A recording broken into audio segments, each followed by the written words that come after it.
There is a moment in every life when you decide to rise, to stand taller than your fear, to speak louder than your doubt, to chase the vision that sets your soul on fire. This is that moment. And here, we walk it together with stories that awaken, voices that inspire, and truths that set you free. This is Positive Talk with Kevin McDonald, where hope has a voice, and that voice is yours.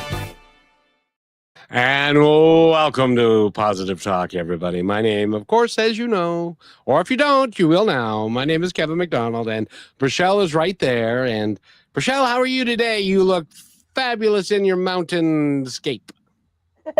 Thanks, Kevin. I'm feeling relieved today. I got to let go of some big things emotionally, and I feel a little free. So I'm excited to be here with Ed Hajim today, and we get to talk about the adventures of the books that he's written. I'm very curious because I didn't have time to check. So thank you for being here, Ed. How are you? I am terrific. I'm up in Nantucket and waiting for Aaron to hit us tomorrow or the next day. Oh, lovely. Oh, Enjoy, Aaron. I enjoy all the weather up here. It's a great microclimate. It's wonderful. And we spend the summer up here in the winter down in Florida. So we're very lucky. So, Rochelle, to fill you in a little bit about Ed's story, which is really, it's first of all, the big achievement in his life, he married the right woman. And they've been together for 60 years, and which we're going to talk about a little bit because I don't know how you go about doing that. That's just a brand new thing for me. But he's also, when he was 3 years old, and Ed, correct me if I'm incorrect in this, but when he was 3 years old, he was stolen by his dad. And then his dad abandoned him and he ended up in foster care. Now, I've talked to a lot of people that have been in foster care, and it's not a wonderful situation for a lot of people. And until they find their forever home, which would be really cool. But in his case, he became an executive. He's got in the University of Rochester, he's got something named after him. He's written a couple of books. One is an autobiography, and the other one is a fable that's got roots in his autobiography. And the books are called On the Road Less Traveled, an unlikely journey from the orphanage to the boardroom, and The Island of 4 Ps, a modern fable about preparing for your future. And we're going to talk about all that today because, Ed, I don't know if anybody's ever told you, but you're a pretty unique and remarkable individual. You know that?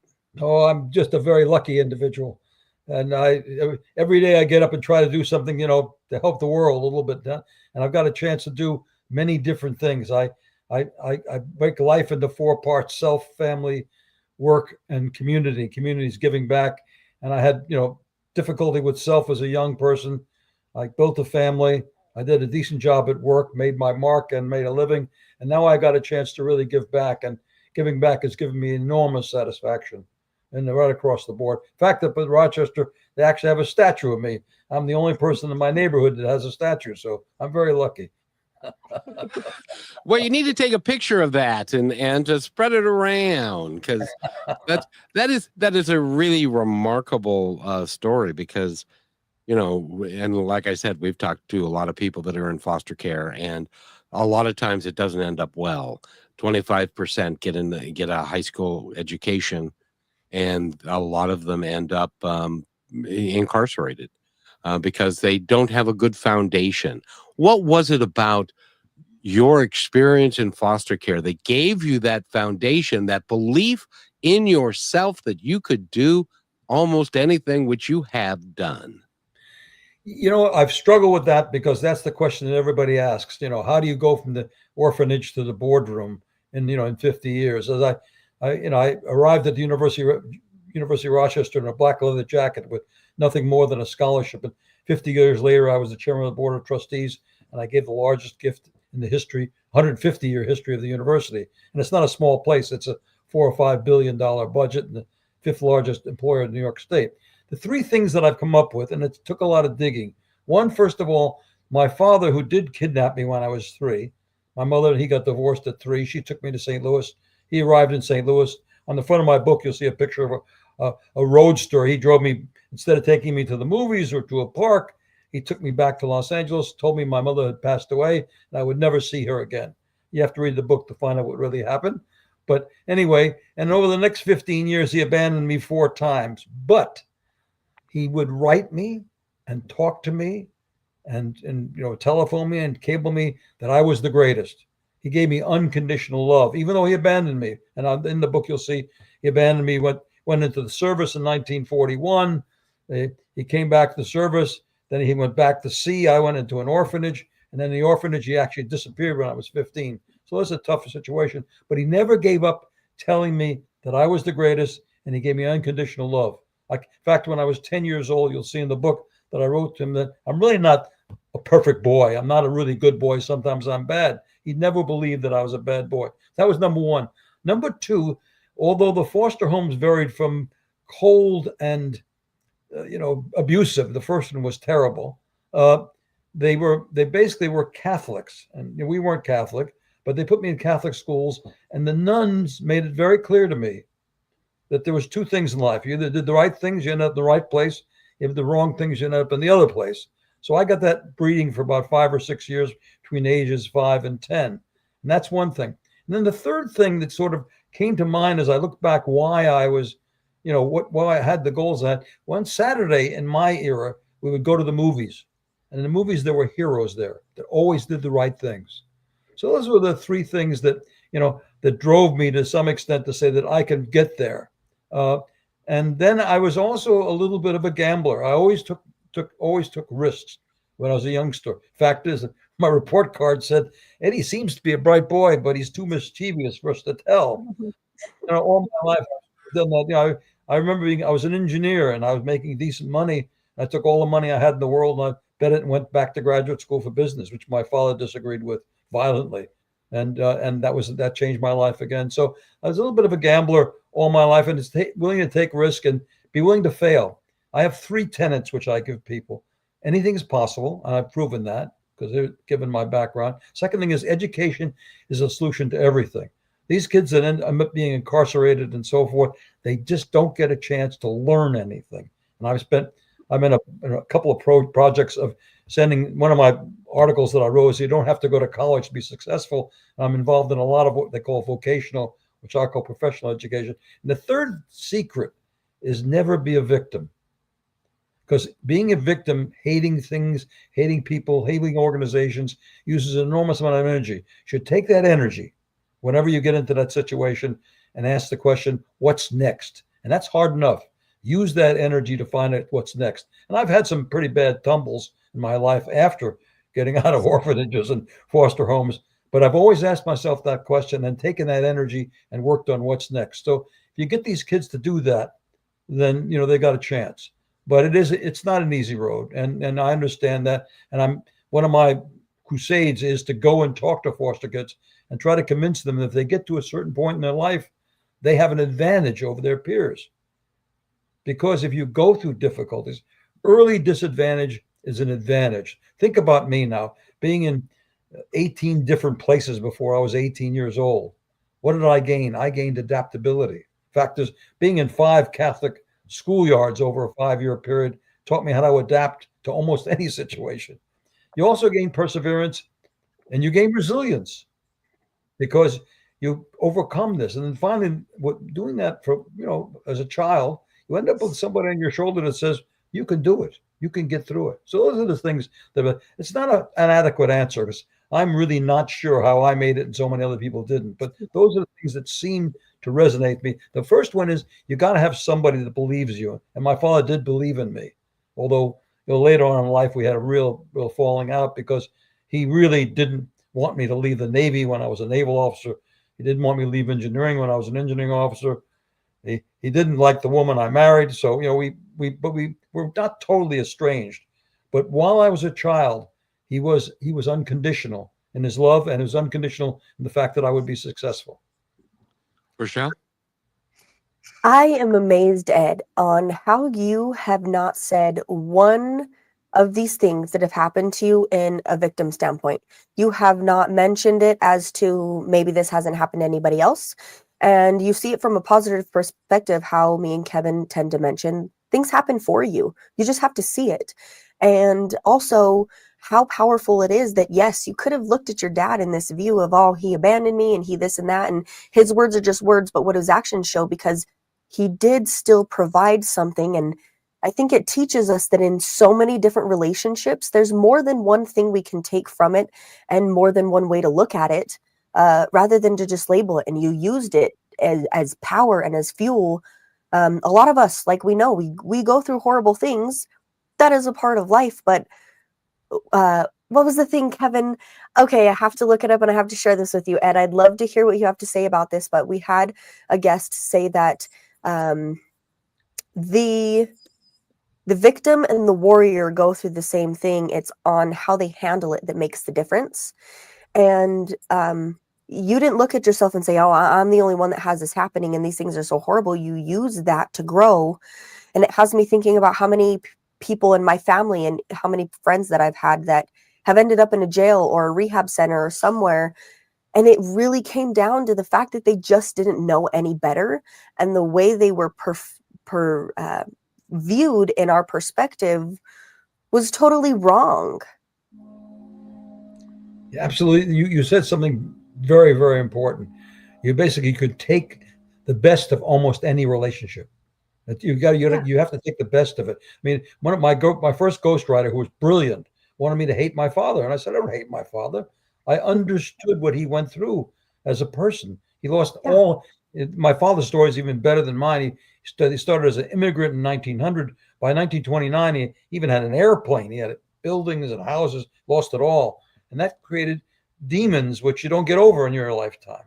And so, and and also his background was Middle Eastern, so he didn't treat women correctly and so forth. So I understood all that. I mean, I understood that even as a young man. I understand what he'd gone through, because he would spill it out all the time. Even though I was 10, 11, 12 years old, he would tell me about how difficult it was for him. So I understood that. But you can always take something from almost any relationship. And these young people, they do need somebody to believe in them. In fact, as I'm involved in a number of organizations that provide that. For example, there's a group called Wiley in Boston. And if you get a scholarship, go to MIT, and you can sign up with Wiley, and they give you a counselor who you talk to once a week, who provides that support, because most of these kids are foster homes or foster kids or don't have parents and so forth and so on. So there are now much better foster systems out there. But it's just, you've got to build into these young people an attitude of what's next, of satisfying, going out there and figuring out how to do it. By the way, I had a lot of good things, but I had one major problem, because I did keep asking myself, why me? And it caused me to be an angry person. But I was able to channel that anger, and here again, using the negative 3 points, channel that anger into driving me to do better, rather than driving me against myself. But I as a young person, you look around, why am I an orphan? Why am I in an orphanage? I mean, why me? And it really reflects. It's not simple. You go to high school and some attractive young lady you want to go out with her, and her mother says, you're not going out with the orphan. So, and you get a little unhappy with that, but it drove me to, and again, when I went to college, I buried my background. I wouldn't tell anybody where I came from. And that, again, this is what I recommend to these young people. The beginning does not define the end. And, some people can let it hang out. That's their call. But as far as I was concerned, and all the psychologists told me it was a bad idea, but a little bit of denial in my mind was actually very beneficial, because I became a new person. My father was a merchant marine. We lived in a post office box in San Francisco. End of story. Take me for who I am. By the way, you'd love this, Rochelle. Girls love me because I was a little bit dark, Yeah. We do like a little bit of color sometimes. Right. Not sure, they want to find out.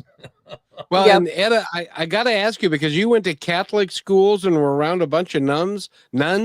Have your knuckles healed yet? I learned the golden rule with the golden ruler. Let me tell you, I can still remember it. Whew, I was a bad kid. I mean, you learned your multiplication tables. You got up in the morning, you said them. No, that was the greatest teaching experience ever. And writing, I mean, cursive, you learn. There was and now that's one of the problems with our education. People like that don't exist anymore. The nuns were fabulous, but I did get beaten up by the golden ruler. You learned it. I don't know if either one of you are Catholics, but I comb my hair in holy water, and that really cost me. No, I've heard stories of Yeah. and stuff, but it's a remarkable the things that you've done and where you've come to. When you look back on, and I know, was it the reason why you wrote the first book, which of course is titled The Road Less Traveled? Did you write that because of your recognition of how special your story is, or did you write it because you felt like, gosh, if Ed Hajim can do it, anybody can do it? I'll Well, pause you right there. We need to take a quick break, and I want you're Ed right. to be able to fully explain it, Kevin, and then he can. Well, yeah, we're going to be back after this break. It's just 45 seconds, so stay right All right, with us. good. You became a real estate agent for freedom, success, and real momentum. So why are you still stuck waiting for closings to save you? I'm Ophir Adar, founder of Real Momentum, and I help agents like you become seven-figure earners. My first client that I coached, brand new agent, made $250,000 back in 2006. What's the secret? You feed your white wolf. That's the part of you that's bold and unstoppable and a closer and able to build rapport quickly. So click Get Listings at Real Momentum and let's unleash your real estate potential. And welcome back to Positive Talk with Rochelle. She's right over there. That's her. That's the one. And my name is Kevin McDonald, and Ed Hajim is with us, and he is an author.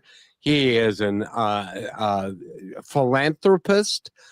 He's actually got a statue up because he gave so much money to the University of Rochester, and he's able to give scholarships to underprivileged kids. A lot of them were homeless or in foster care, and he really has a deep-seated heart. Correct me if I'm wrong, Ed, but a deep, heartfelt love for the underprivileged and for kids that can do so much better, but they're not given the opportunity. Would that be close? That's very close. That's close. So get back to your question of why I wrote the books. At age 72, I've got enormous pressure from my wife, who didn't know the whole story. She knew about 75%, and my kids, especially my daughter, wanted to know the whole story.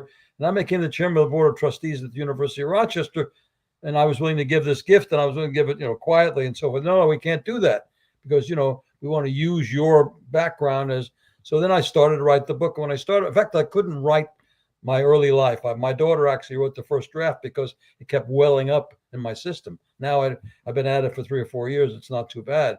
But, as I started to write it, I started to learn about myself and I got captured by my own writing. And I was going to basically just write it for the family, write 100 copies and hand out to friends and family. And I sent out 15 blurbs to people to write blurbs for the book. And 10 of them came back with the same statement. This book should be read by every freshman in the United States. So I decided, and then the publisher came in and said he would publish it, which would save me the money for publishing it. So I said, okay, we'll go and do it. And then all of a sudden I'm captured. And it's basically, I do believe in life, what you want to do is to flow from one thing to the next. I spent 60 years on Wall Street.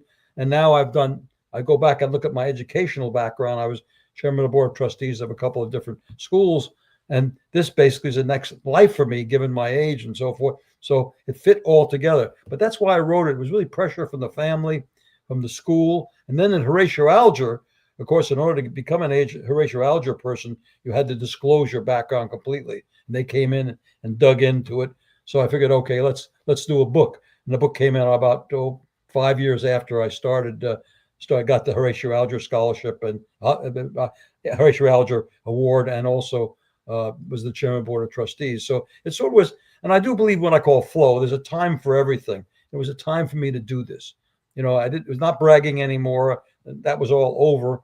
And then I found out that, when I sent those galleys out, people said, this will inspire young people. And of course, I said, that's my mission. That's my crusade. And I've actually taken this another step further. I've now created a course. It's a course called Life Design. And what it does basically, it asks the question, schools teach kids how to make a living. They don't teach them how to make a life. And that's what I've created a course where kids ask questions that, who am I? Where do I want to go? How do I expect to get there? When I get there, am I going to be happy with getting there? And I think that many respects, a lot of things we learn in school, like I was a slide rule genius. People don't even know what a slide rule is today. And within 3 years after graduating, slide rule was worthless.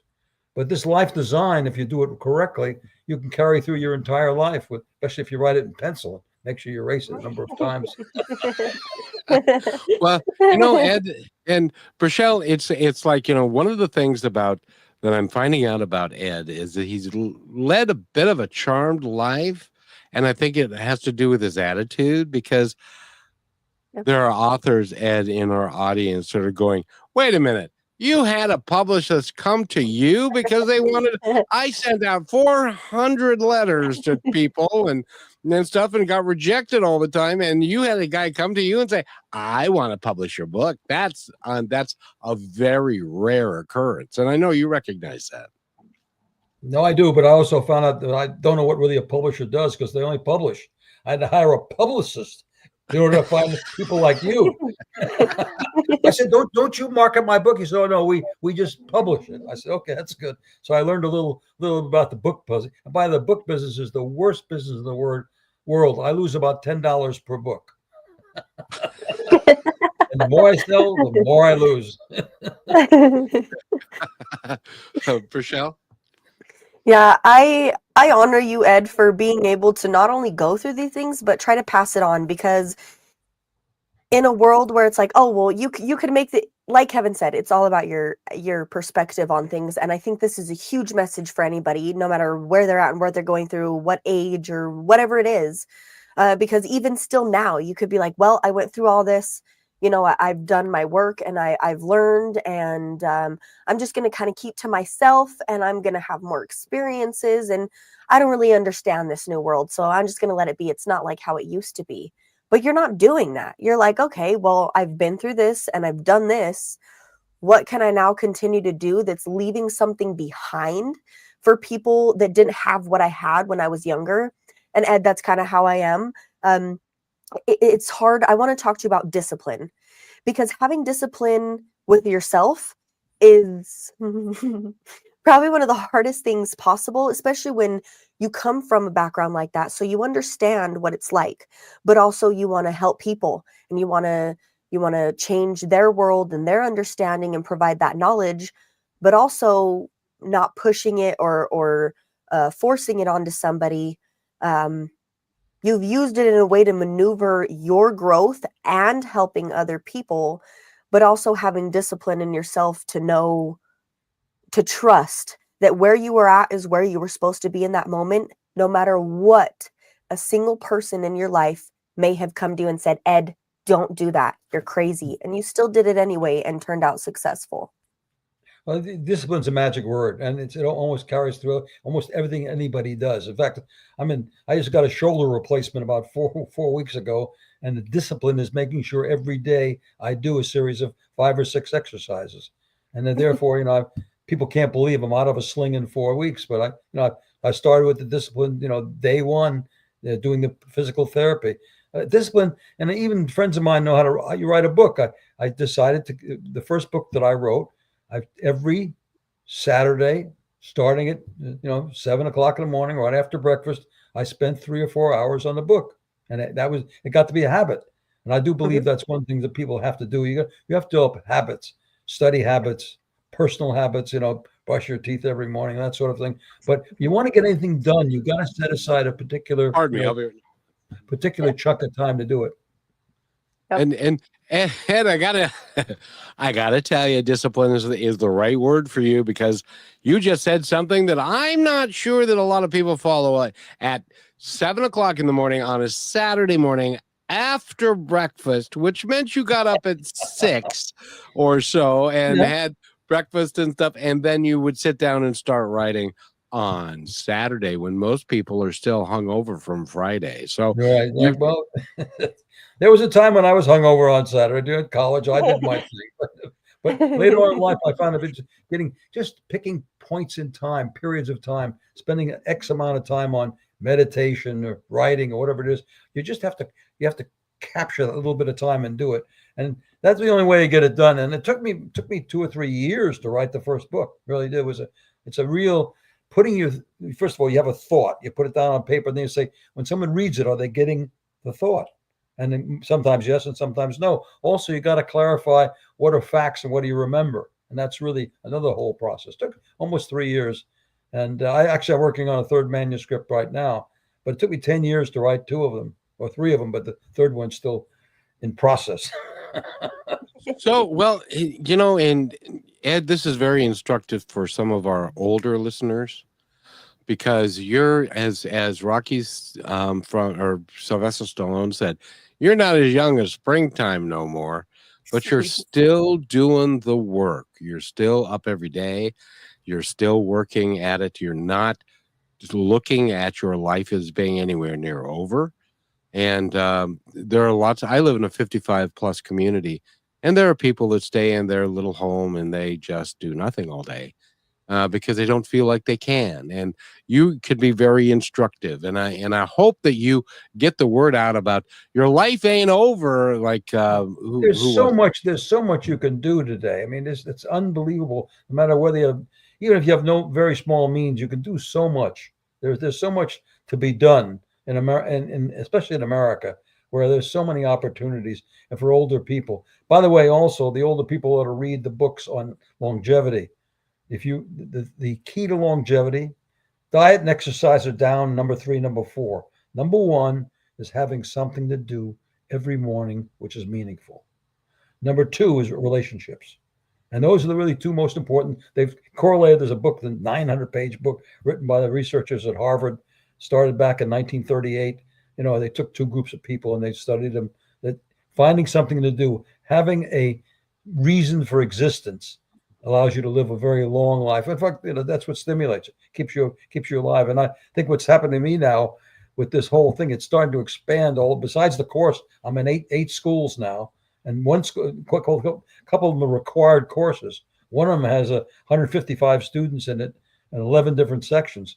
But in addition, on the side now, because of my publicist, I've got a young lady who's 25 years old, and we spend, an hour every couple of weeks talking about the problems of Gen Z.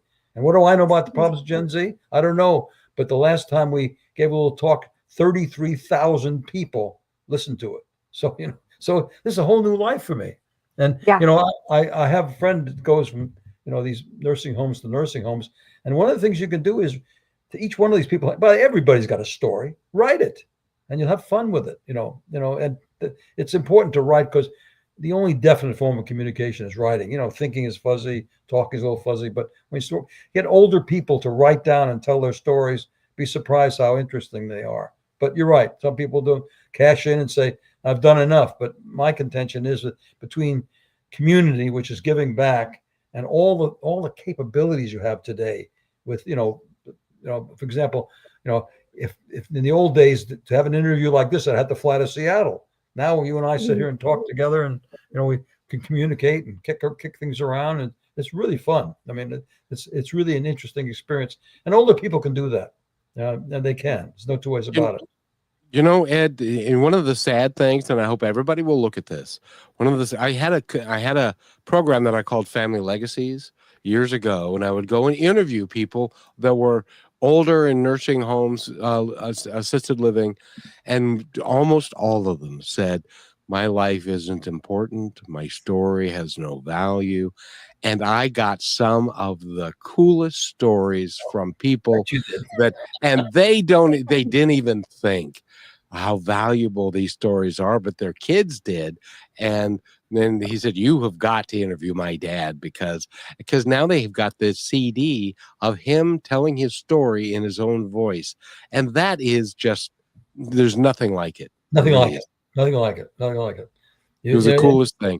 And by the way, we're talking with Ed Hajim. How are you? I just love saying that. Jim or Ed, hey Jim, and we need to take our halftime break, and this is just a minute, and we are going to talk about Covenant House, which is helps people that are kids predominantly that are homeless and trafficked and in foster care. So we're going to play this real quick, and we'll be right back with more Ed. Hey Jim, and then we're going to talk about his second book. And that one is equally as impressive as his first. And we'll be right back. You're listening to Brushwood Media Network, the best in syndicated talk, news, and entertainment shows. As you go about your daily life, look closer. As you gather with family and friends who love and support you, look closer. There are youth right in your community who don't have the home, warmth, and healing you have. So look closer. Every year across America, a staggering 4.2 million youth are homeless or trafficked. And for 50 years, Covenant House has worked relentlessly to keep them safe and protected. Tonight, 2,000 young people will sleep safely in a Covenant House bed. And tomorrow, they will wake up surrounded by love. They get clean clothes, hot meals, medical care, and a safe place to sleep. 24 hours a day, 7 days a week. In sites across America to help them fulfill the great promise of their lives. So look closer at Covenant House. To help or get help, go to covenanthouse.org. And welcome back to Positive Talk with Rochelle. And my name is Kevin McDonald. We have a great guest. He is an author. He's been around the planet long enough to know, and he's still doing it anyway. And his name is Ed. Hey, Jim. And I just love saying that. That's a great name, by the way. And he's an author. He's written a couple of books, and he is also a philanthropist, if I could say that word correctly. And he's been in business for a long time. He's actually even got a statue and a wing of Rochester University or University of Rochester in his honor. So, and he's been married for 60 years. What is it? What haven't you done well? Well, my golf game is not the greatest, and Well, you don't have time for that. You're too busy doing other stuff. No, just to give you a little insight into the golf thing, I came to Nantucket in late 80s, and Barbara was born in Staten Island, so she loved Island, and so we decided we'd settle down here, and we settled down, found a piece of property, built a house, and the boys decided to get me into the wonderful golf course they had here. And after 5 years of being on the list, the guy told me, he was a friend of mine, he was actually a friend of mine from Greenwich, Connecticut, he said, "You'll never get in." So I didn't know why, and I didn't care why. But under my what's next, I went home and said, "No, let's get out of here." And she said to me, "Build a golf course. You built one in Vail, build one here." So I went out and found 300 acres and called the guy up in Vail. He came, and we built a golf course, which turned out to be the #1 golf course built in 1997. And that's a good story. We actually a beautiful golf course, and got a lot of records and so forth. And then a couple years into it, we decided to start a charity called the Children's Charity. And now it's the largest charity on the island. And we have 92 scholarship students in college today, or in various schools and so forth.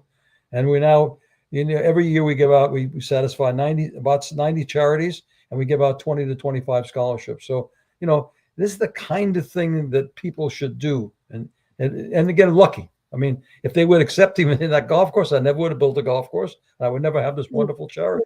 So that's a little vignette that I think ends up, you just do things in your life. And I quit making money when I was 72 years old, and I started to take on these extra things to be done. And now I'm getting more satisfaction out of that than spending, all those years on Wall Street.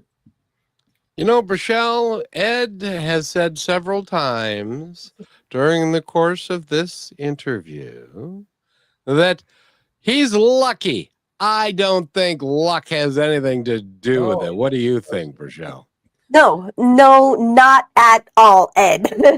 I think maybe you have some really powerful spirit guides, and I'd say you're lucky in the sense of being who you were and able to stick with we tried to ask you something that you failed at, and you don't look at it as a failure because you saw something you weren't good at, but then you said, what else can I do? What different direction can I take here that I can actually make something happen? I'm not good at golf, but there's people who are good at golf that could benefit off of what I can provide or something I can help. And I don't think it's lucky. I think that you've built an internal perseverance that didn't even allow you to start looking at things as failing. You looked at everything as, oh, I'm learning. I learned that this didn't work. I'm learning that this does work.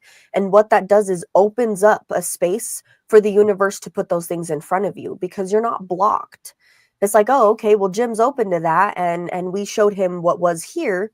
Let's show him what else we can help him become possible. And you didn't have to be that person, and those things would have never been there. I think it's genuinely just who you chose to be at some point. And this is why our stories are so impactful. And I love how you understand that, because our younger generation, we want to hear. We want people to communicate. We want older people to understand and tell us, hey, I had a situation and this is how I handled that.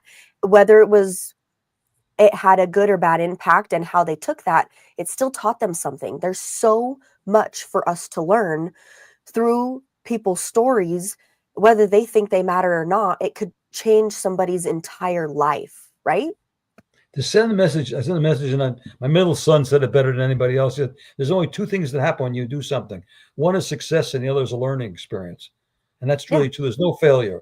And I actually, in my life, I tell people early failure is a gift. I failed in my 30s pretty miserably, but it taught me so much about business that it basically made me successful for the rest of my life. But early failure is a gift. It really is. I had started a company and I did very well for 2 or 3 years, and then I made a big mistake. And there was a lot of other extenuating circumstances in my book, and I failed. And I had to sell the company back to their parent and had to go on. But I lived again, not a victim. I went on what's next. I met a man at a wedding. All of a sudden, I ended up as an officer. But then I was on my way again. So because in many respects, that's the attitude you have to have. Don't worry about what. Yeah, we talked about this yesterday with intuition. When you're connected to yourself, there's those intuitive thoughts that come through and things that, how you say you're lucky. Some people will say, well, I had that thing happen to me. It just doesn't make sense. Or there was no reason or explanation as to why this happened, or that person was there at that time. I just think you were able to connect to what really mattered and to yourself enough that the universe could talk to you and you could manage your relationships, which I think is what our younger generation struggles with the most. I think and you continue to say yes to life. Yeah. When that golf course, when they said, oh no, you're not going to be a member here. We're really hoity-toity and we're just all that and a bag of chips, and said, okay, fine, I'll build my own damn golf course. It came out that way, and it really is kind of fun because I tell people the biggest joy in life is after 9 holes, you go up to the snack bar and the girl says, what's your number? Number one. That is the coolest thing because and the other golf course said maybe we should have let him in because they said that later on. But anyway, but again, I don't hold it against them. The fact that the 25th anniversary of our golf club, I said the first person I want to thank are the board of directors of this other golf club, because they didn't reject me. I would have done this. And I brought the house down on that one. But we want to talk about my second book. I think I have a copy of it right here. The title of that book is The Island of 4 Ps, a modern fable about preparing for your future. That, there are so many, and Brachel's age group, when you start thinking about, you and I, Ed, were a little longer in the tooth, so we've got a little bit more history in our background. So, but when you're 20, I remember when I was 25, and I was saying to myself, God, I'm going to be 43 in the year 2000. Am I still going to be alive? That's really old. And so they don't recognize how valuable life can be in preparing for your future. Would that be true? That's true. You see, that's why I wrote this book, because I've been fascinated by fables, because fables basically teach. They're not preachy and they're not teachy, and they basically trap you into doing your own thinking. And what you just said about young people, the book starts off with a young man arriving in an island, just like you arrive at college when you're 18 years old. And he is met by an older man who's not a teacher, but a guide. And he guides him through these 4 villages: the village of passions, the village of principles, the village of partners, the village of plans. What I'm asking young people to do is to determine their passions. And passion is an overused word. Your talents, your interests, your likes, your dislikes. Then find your principles. What rules do you want to follow? What lines won't you cross? And those principles go through your whole life. Some change, some eliminated. Sometimes you add some. We can discuss that if you'd like. Then find your partners, because nobody does anything alone anymore. And I found that I was only good enough. I was only as good as the people I surrounded myself with. And then finally, you get it all done. Take your passions and your principles and your partners and make some plans, and maybe make more than one set of plans.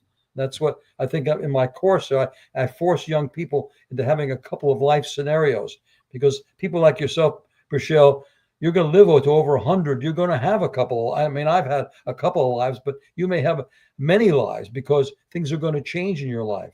Just like what AI is changing everything right now. People have to change. I say young people who are in their 20s today may have to go back to school full time sometime in their life in order to cope with the change that's going to occur.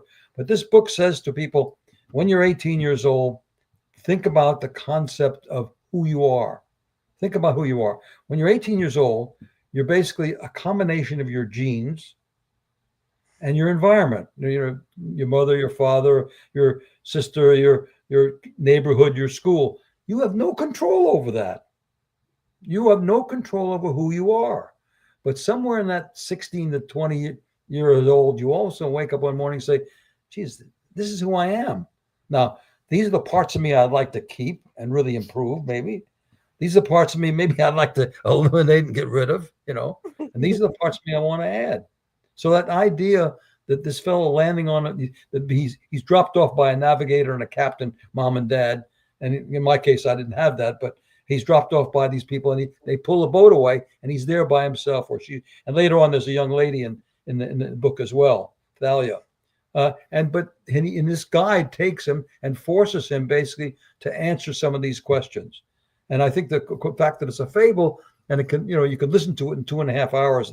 The young lady who did the audible on it, she had 7 voices, which was wonderful. So this is what I'm trying. And now we got, as I said, this course I have. These are pictures of places.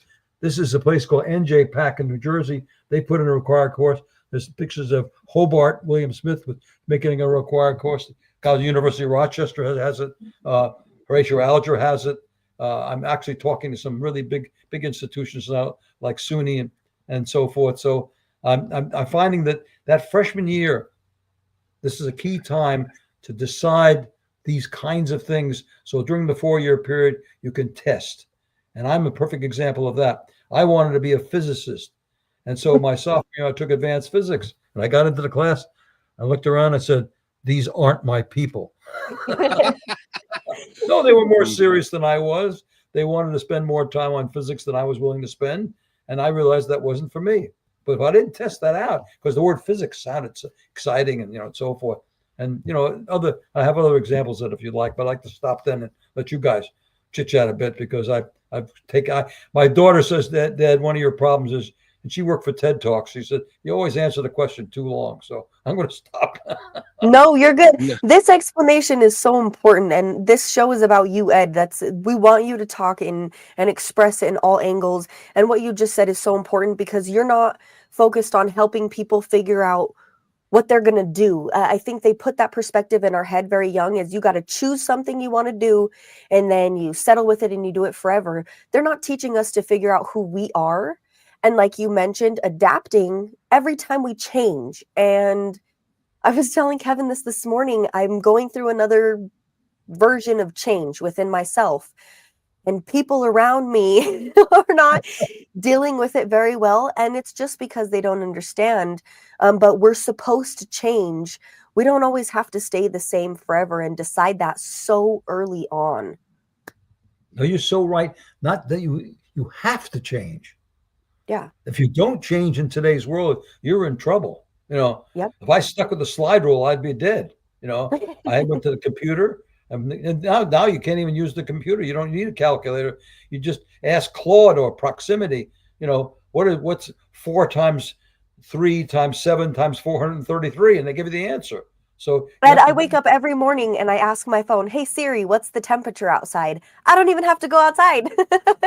That's true. And Claude, You don't have to leave your bed, which is kind of a problem sometimes. no.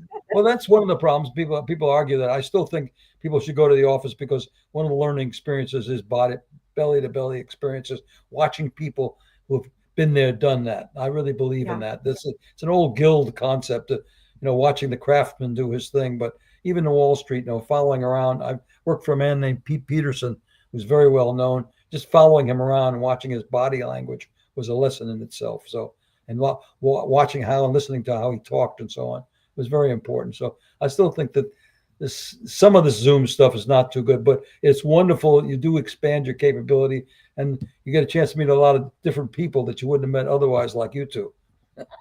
That's true. Well, and Brachelle came to visit me with her family, and we were out to dinner. And I forget your cousin's name. We call her Lulu, but her name's Alexia. No, the one that was on the trip with you. Oh, that's my stepsister. She's my little sister. Her name is Chloe. Chloe, and so we're having dinner, and we were talking about stuff, and I didn't even realize it, but it was like I said, well, yeah, when I was, and I did the, and then I was the, and she said, what is it that you haven't done? Because I've done a whole lot of different things in life, because I could, and I really wanted to find out about stuff and different things, and I've been in the restaurant business, but just like you have, I have this itch, and I hope everybody has this particular itch to learn more, to try different things.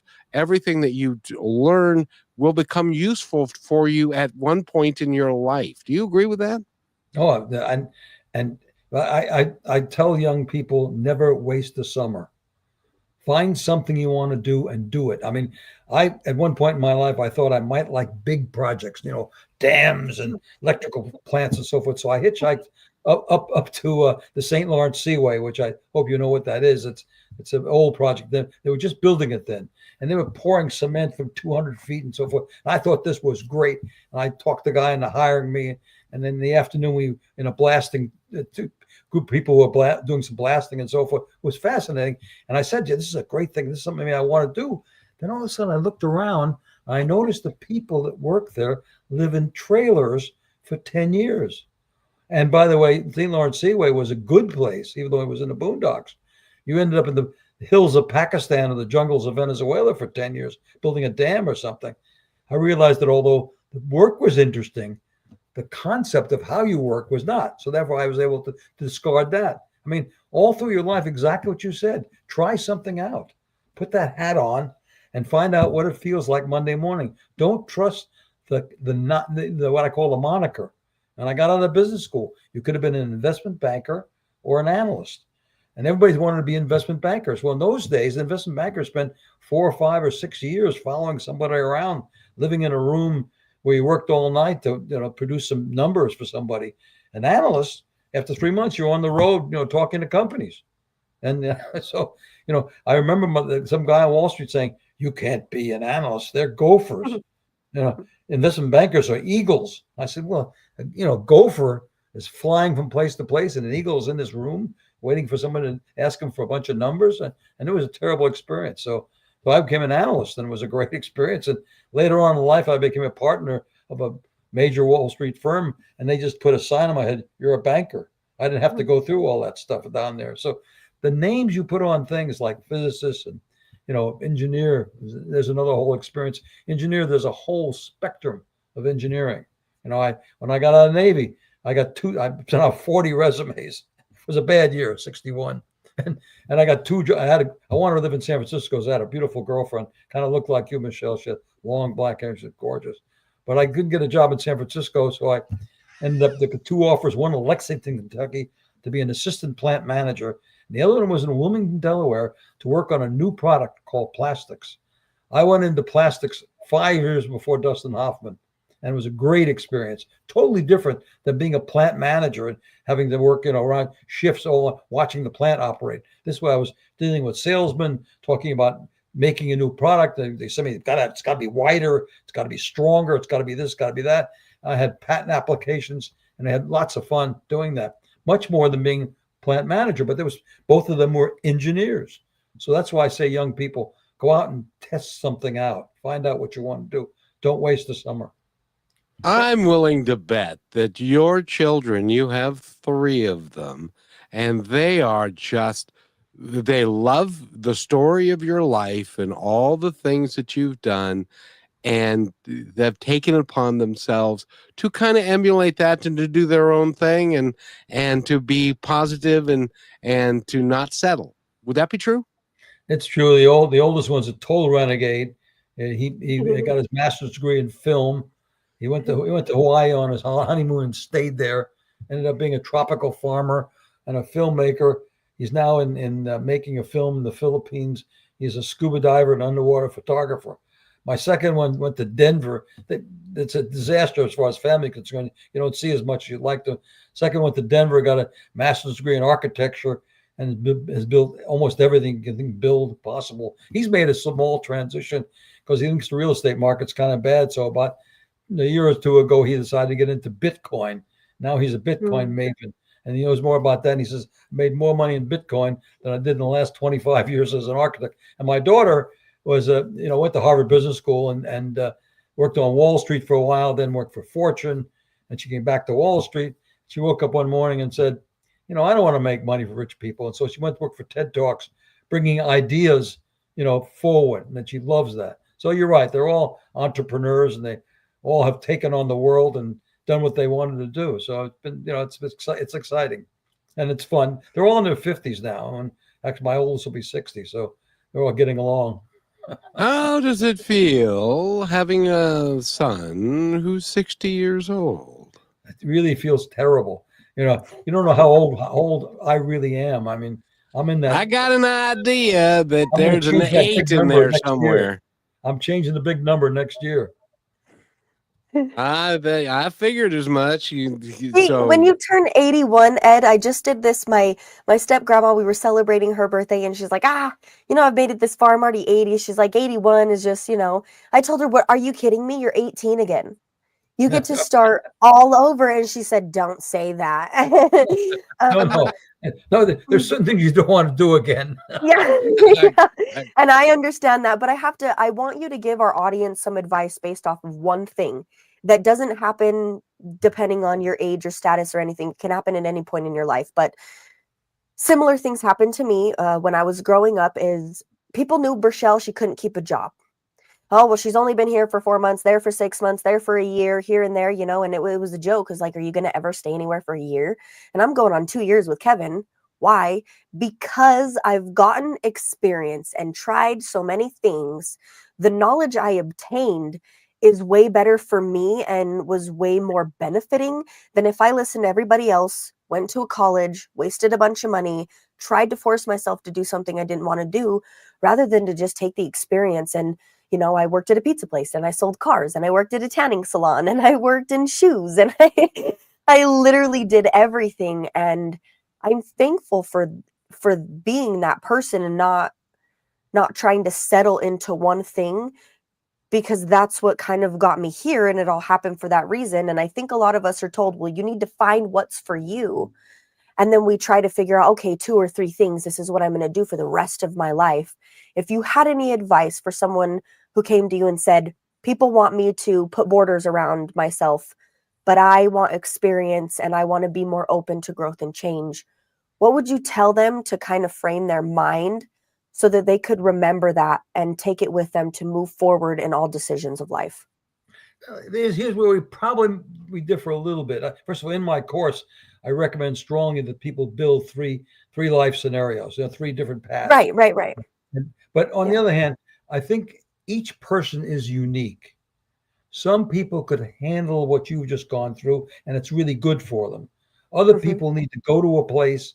And my prescription for the general person is whatever job you take, spend at least 2 to 3 years at the place, learn the job, execute the job, decide whether you want to stay at that job. Those are the 3 years. And I do believe you can't really learn most jobs unless you spend almost 12 months to now. Depending on the person you are, you sound like the kind of person that you can decide very quickly whether this is for you or not. Most people can't do that. They've really got to get into it and learn the relationships and the people and the customers and so forth. And that first year is a learning experience. Then they execute in the second year and decide whether they, can do it or not. And the third year is whether they like it or not. And then your resume looks a little bit better, because when you go to the next place, you've been someplace for 3 years. And so, but each person is different. I really believe that. And that's why that first section of understanding who you are, I'm the kind of person that's going to have to try lots of different things before I find my way. Or I'm the kind of person going to find out what my real direction is. I'm Tiger Woods and I want to play golf, and that's it. I'm Von Cliburn and I only want to play the piano, and I'm going to stay in that. Or somebody else said, I want to do lots of different things. Like my daughter, she kept bouncing back and forth between finance, where she was making a very good living, to bringing ideas and doing things for people, and she was struggling because in her heart, she's one of these people that really has a big heart, and she wants to do things for people and bring ideas to fore and so forth. And yet, she wanted to make a living. So she had to go through both those experiences to figure out which one she was going to concentrate on. And now she's a freelance. She quit TED Talks and she's freelancing in the communications area. She's writing a book for somebody. She's working for the Gates Foundation, and she's also working for TED Talks part-time. And she's doing better now than she's ever done before. But some people, each person is different, though. I find people that want to go to work for one company and stay there for the rest of their lives. And if that's what they want to do, God bless. Some people really like that sort of comfort of knowing everything and everything. Me, if you look at my life, I'm like you are in a long-term basis. I don't think I stayed at any job for more than 5 years. I mean, never. I kept changing. And luckily, because in my business, if I stuck around, I might have gone under. I mean, I left E.F. Hutton when they weren't doing good. I left Lehman Brothers, and 7 months later, they was gone. So, and so those are the kinds of things that each person has to be a little different. I get a little antsy after about 5 years, but I got to sort of move on. But that's me. That's me. Yeah. Well, and I will correct myself. I want to say that if you are somebody who is like born out of the womb and you're really super good and you love something, that's your passion, your purpose, use that in the exact same sense I said, and don't let anybody push you or pull you away from that. Believe in yourself and do what you know is possible for you, and prove them all wrong. Get your revenge in a healthy sense. We are running out of time though, Ed, and I want you to give all of our listeners advice on the best way to contact you, find your book, and all that fun stuff. The publicist has done a very robust job on my website. And Ed Hajim I'm the only Ed Hajim in the world. There are a few other Hajims now because of my children. I have a big website. If you put my name into Amazon, you immediately get the 2 books. So you can buy them on Amazon. And my website tells you everything that you don't have to read my books, and you can find out what happened between my mother and I. I'll give you a little hint. She didn't die. No, and I just hope that this conversation, and it's been a wonderful conversation, just helps someone in that next step. Yes, thank you for spending this time with us. It's Ed Hajim. Hajim is how I love to say it. Thank you for your time. And Kevin, anything else? Hey, Jim. On the Road Less Traveled is his first book, and The Island of 4 Ps.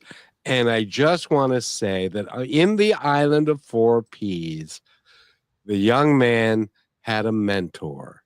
Find somebody who cares for you and can mentor you and can help you. Because when you're 8, I don't care. When you're 18, you make mistakes. But Ed, this has been a fabulous conversation, and I want to thank you so much for being here. We've loved you so much that we blew through the last break, and they're going to yell at me, but that's just too bad. Thank you. I can only wish you one thing. May the force be with both of you. Yeah. Thank you so much, and hold on, live long and prosper. You too. Yes. Thank you very much. Have a great day. You as well, and Rochelle and I will be back in a half hour. No, Yep. even Thanks, less. Ed. We'll be back. Thanks, Thank Ed. you, Michelle. Nice to have met both of you. Thank you for being part of Positive Talk with Kevin McDonald, where stories inspire and voices remind us of what truly matters. May today's conversation give you hope, courage, and a reason to keep moving forward. And just remember, till next time, be kind to one another because each other's all we've got.